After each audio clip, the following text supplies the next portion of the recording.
In this video, I'm going to show you how to write a program to swap two variables. So for example, if we have a variable a, which is 1, and b is 2, we want to swap them so that we get a is 2 and b is 1. It is actually very easy. So here is the way to do it, and let's go over this together. So here we have a, which is 1, b is 2, and we have this temp, which is a temporary variable.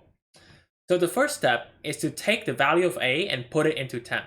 So the value of a, which is 1, we put it into temp. So here we also have 1. The second step is to take the value of b and put it into a. So the value of b is 2, and we need to put it into a. The last step is to take the value of temporary and then put it into b. So we take the value of this one and then we put it into this one. So there you go. That's how you swap these two variables. Now a has 2 and b is 1. Now let me show you a trick on how to remember this. If you look at this diagram, you can see that there is a pattern. So we have a here, and then we just drop the a down here. We have b, and we just drop the b down here. And temp is a variable that goes by itself.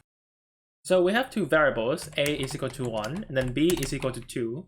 We should print out the content of both a and b before the swap. So before, we have a is equal to a, and then b is equal to b.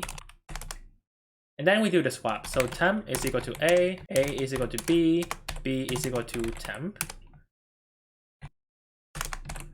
Let's print out the content afterwards. So after, then we have the content of a and b.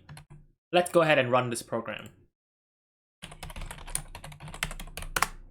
So as you can see, before we have a is 1, b is 2, and then afterwards we swap them. So a is 2 and b is 1, which means that our code is correct.